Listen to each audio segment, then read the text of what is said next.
సుమన్ టీవీలో మీ business promotions కోసం ఈ కింది నెంబర్ను సంప్రదించగలరు.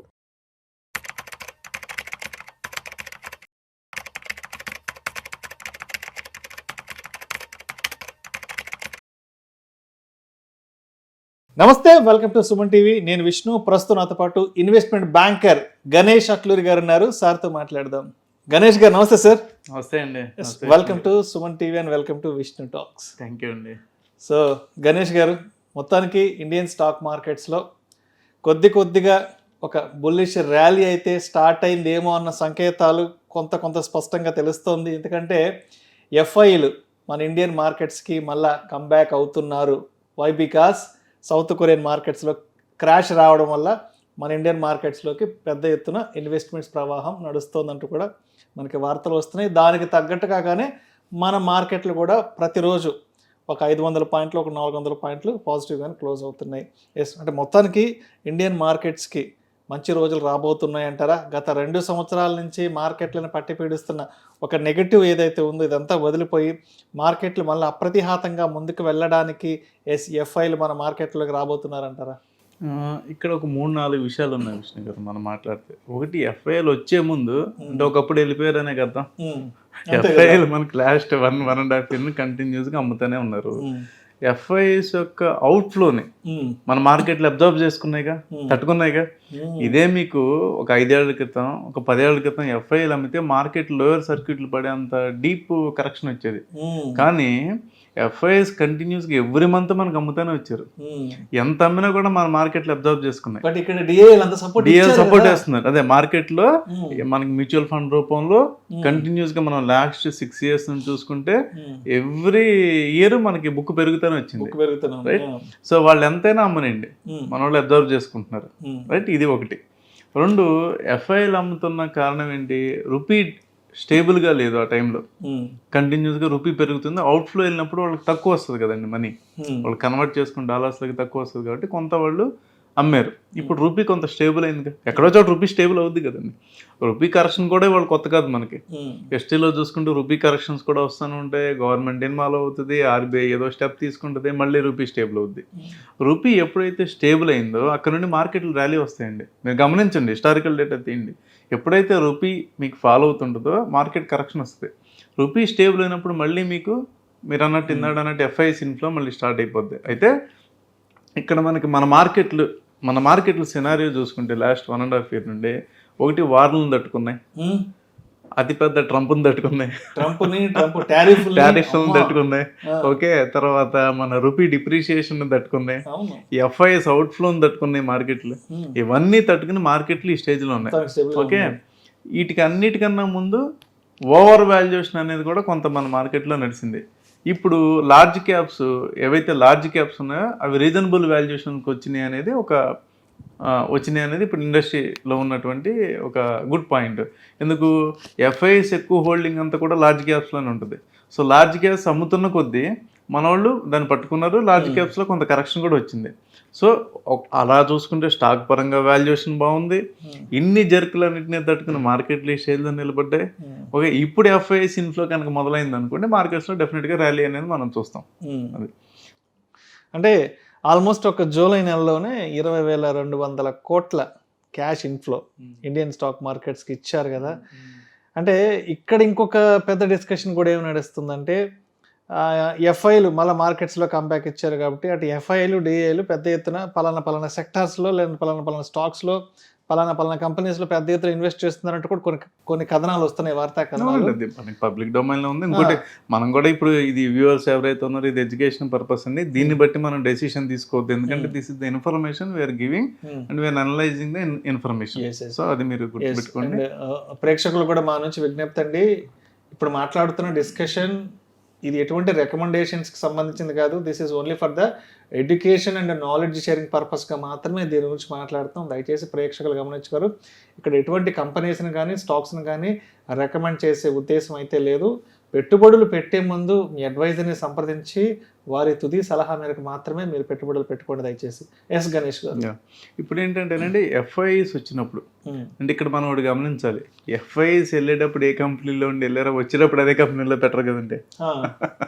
డెఫినెట్గా కదా థీమ్ మారుతుంటుంది, కంపెనీస్ మారుతుంటాయి. ఇప్పుడు ఒకసారి మనం లిస్ట్ గమనించినట్టయితే లిస్ట్ నేను మీకు చూద్దామండి. రీసెంట్ గా ఎవరైతే పబ్లిక్ డొమైన్ ఆర్టికల్స్ లిస్ట్ చూస్తే వాళ్ళు ఇంక్రీజ్ చేసింది అదానీ పవర్ లో ఇంక్రీజ్ చేశారు, JSW Steel, Adani Green Energy, Torrent Pharma, Groww, IREDA, IREDA, ACME Solar, HFCL, JSW Energy, Meesho, Angel One, IndusInd Bank, NTPC Green Energy, Sterlite Technologies, Himadri Special chemicals.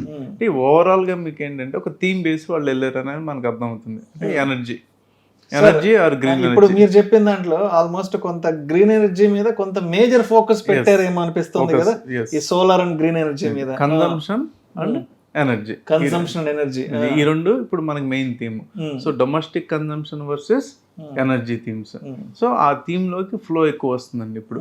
ఎందుకంటే ఇన్ఫ్రాస్ట్రక్చర్ మీద మనం ఎప్పుడూ అయినా గుర్తుపెట్టుకునే విషయం గారు, మనం కంట్రీస్ స్టడీ చేసినప్పుడు మీరు US 3 ట్రిలియన్ ఆర్ 4 ట్రిలియన్ నుండి 10 ట్రిలియన్స్కి వెళ్ళినప్పుడు, అలాగే చైనా మనకన్నా ఒక 10 ఏళ్ల ముందు ఆ జర్నీ స్టార్ట్ అయింది కదండి, 4-5 ట్రిలియన్ ఆర్ 3 ట్రిలియన్ నుండి 10 ట్రిలియన్.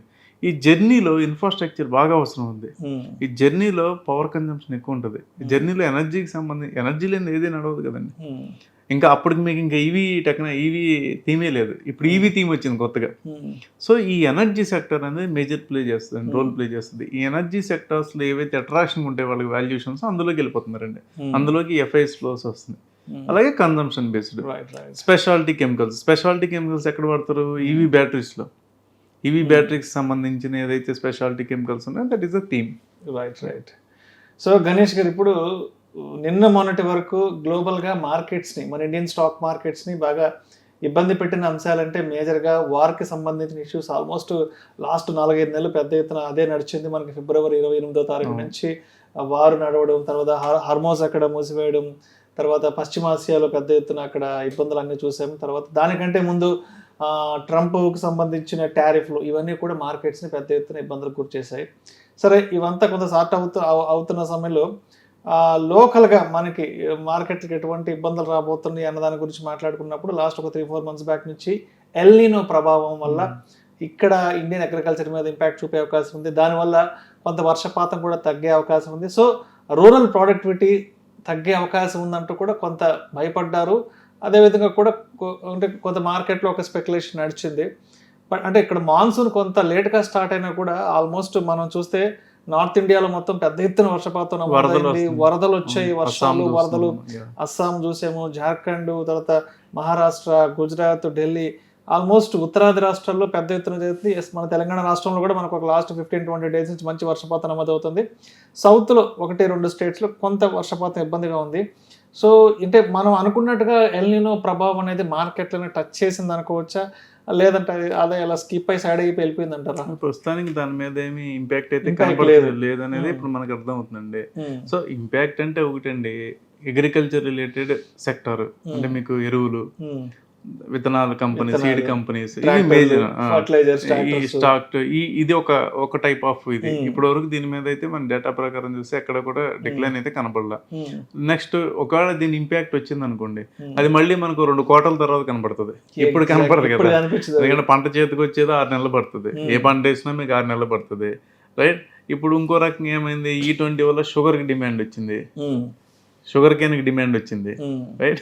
అలాగే మొలాస్ బియ్యం కూడా డిమాండ్ వచ్చింది. సో ఇంటర్నల్ కన్జంప్షన్ కూడా పెరిగింది ఓ పక్క. ముందు ఇదివరకు ఏంటి గోడౌన్లో ఉండిపోయి, ఇప్పుడు గోడౌన్లో ఎక్కడ ఉంటున్నాయి? E20కి ఇథనాల్ కింద కన్జంప్షన్ అయిపోతుంది కదండి.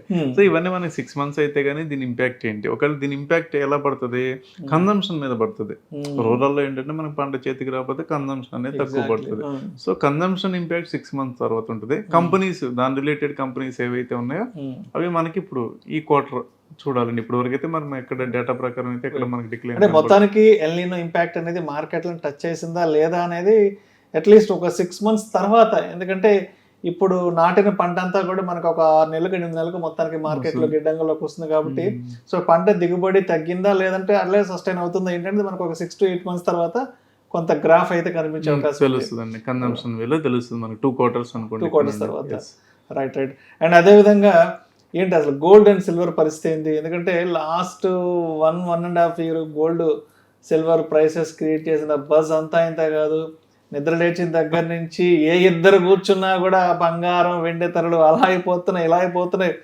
అంటే కొంటే ఏమవుతుంది, కొనకపోతే ఏమవుతుంది అంటే కొనకపోతే మనం ఏదైనా ఆ ఫియర్ ఆఫ్ మిస్సింగ్ అటువంటి ఫోమో జనాల్లో క్రియేట్ అయిపోయింది. మనం ఏదైనా కోల్పోతున్నామా ఏంటంటూ కూడా ఎప్పుడు కొనాలో ఎప్పుడు కొనకూడదు ఏంటి ప్రస్తుతానికి అసలు ఏంటి వాటి ఇన్ఫర్మేషన్ ఎంతవరకు ఉంది గోల్డ్ అండ్ సిల్వర్కి సంబంధించి?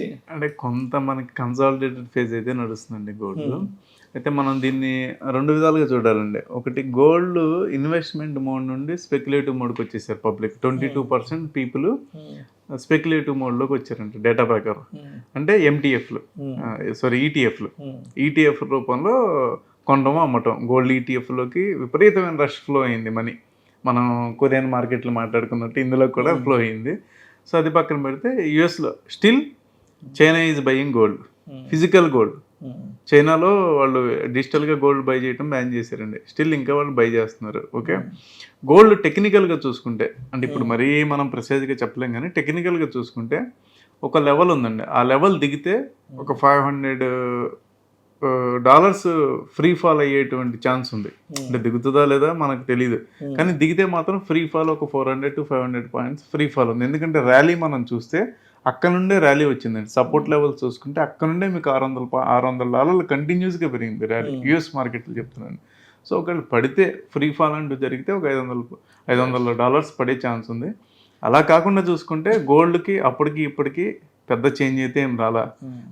ఇప్పటికీ కూడా యుఎస్ కరెన్సీ యుఎస్ డాలర్స్ని వద్దనుకునే కంట్రీస్ యుఎస్ డాలర్స్ని అమ్ముతున్నాయి, దాన్ని గోల్డ్ కింద రిజర్వ్స్ కింద మార్చుకుంటున్నాయి. Gold is a common currency for all of the countries. So అది ఆ థీమ్ అయితే ఇప్పటికీ మారలా. టెక్నికల్గా మేబీ కొంత కరెక్షన్ అయితే రావచ్చు. ఆ వస్తే మాత్రం ఒక 400-500 points డాలర్స్ డిఫరెన్స్ రావచ్చు. అండ్ కన్క్లూషన్ ఇంకొక విషయం కూడా చెప్పండి. సో ఎఫ్ఐఎల్ కూడా ఇండియన్ మార్కెట్స్కి కంబ్యాక్ అవుతున్నారు. చాలా మంది ఫైనాన్షియల్ ఎక్స్పర్ట్స్ ఏం చెప్తున్నారంటే ఈ ఆగస్ట్ నుంచి మార్కెట్లకు మంచి రోజులు రాబోతున్నాయి అంటారు. బికాస్ కారణం ఏంటంటే ఆగస్ట్ నుంచి మనకి కన్సంప్షన్ ఎక్కువ ఉంటుంది. ఆగస్ట్ నుంచి మనకి నవంబర్ డిసెంబర్ వరకు ఫెస్టివల్స్ ఎక్కువ ఉంటాయి. ఫెస్టివల్ సీజన్ కారణంగా మార్కెట్లోకి కొంత మనీ రొటేషన్, మనీ ఫ్లో అనేది మార్కెట్లోకి స్టార్ట్ అవుతుంది. కాబట్టి ఈ ఆగస్ట్ నుంచి మార్కెట్స్లో మంచి ఒక బుల్ ర్యాలీ వచ్చే అవకాశం ఉందని చాలామంది ఫైనాన్షియల్ ఎక్స్పర్ట్స్ కూడా చెప్తున్నారు. అంటే మీ వ్యూ ప్రకారం అటు ఎఫ్ఐఎల్ కూడా చిన్నగా బయట దేశాలు సర్దుకొని ఇండియన్ మార్కెట్స్లో అడుగుపెట్టేస్తున్నారు. అండ్ తర్వాత మన ఇండియన్ ఎకానమీలో కూడా ఆగస్ట్ నుంచి చాలా కీలకమైన సీజన్ కాబట్టి ఓవరాల్గా ఎలా అనుకోవచ్చు ఇన్వెస్ట్మెంట్? అంటే ఇక్కడి నుంచి ఆగస్టు సెప్టెంబర్ నుంచి స్టార్ట్ కాబోతున్న ర్యాలీలో మేము కూడా పార్టిసిపేట్ చేయాలి అనుకున్న వాళ్ళకి మీరేం చెప్తారు? ఇక్కడ ఒకటండి, అదే మనం ఇందాక అనుకున్నట్టు అన్ని టర్బులెన్స్ మనం చూసాము. ఒక ఇన్వెస్ట్మెంట్ బ్యాంకర్గా నేను చూసేదంటే ఎర్నింగ్స్ మనం చూసుకుంటే రీసెంట్గా వచ్చిన రిజల్ట్స్ చూసుకుంటే ఎర్నింగ్స్ బాగానే ఉన్నాయి. ఒక 300 పాయింట్స్ కూడా ఎర్నింగ్స్లో గ్రోత్ కనపడిందండి. కంపెనీస్ ఎర్నింగ్స్ గురించి మాట్లాడుతున్నా. సో కంపెనీస్ ఎర్నింగ్స్ స్టేబుల్గా ఉన్నాయి అండ్ గ్రోత్ కనపడుతుంది. ఎఫ్ఐఎస్ కూడా ఇది అట్రాక్షన్గా ఉంది. వాళ్ళ పోర్ట్ఫోలియోలో దీన్ని యాడ్ చేద్దాం అనుకుంటున్నారు. కాబట్టి సెలెక్టివ్ సెక్టార్స్ అనేది అవుట్ పెర్ఫార్మ్ చేసేటువంటి ఛాన్స్ అయితే ఉందండి. ఆ సెలెక్టివ్ సెక్టర్స్ ఏంటనేది కొంత రీసెర్చ్ చేసుకుని ఎవరికి వాళ్ళు లేదా వాళ్ళ అడ్వైజర్లను అడిగి తెలుసుకోవటం మంచిది. ఆ సెలెక్టివ్ సెక్టర్స్లో బాగుంటుంది అనేది నా ఒపీనియన్ అండి. Right sir. Thank you sir. Thank you so much Ganesh Atluri గారు. ప్రజెంట్ ఇండియన్ మార్కెట్ సినారీ ఎలా ఉండబోతుంది, అదేవిధంగా ఎఫ్ఐఎస్ కంబ్యాక్తో రానున్న రోజుల్లో ఇండియన్ మార్కెట్స్ ఎటువంటి పెర్ఫార్మెన్స్ ఇచ్చే అవకాశం ఉంది, అండ్ పెట్టుబడులు పెట్టడానికి మార్కెట్లోకి ఎంట్రీ తీసుకోవడానికి ఇది సరైన సమయమా కాదా అన్న దాని గురించి చాలా చక్కగా మన ఆడియన్స్తో షేర్ చేసుకున్నాం. Thank you so much sir. Thank you అండి.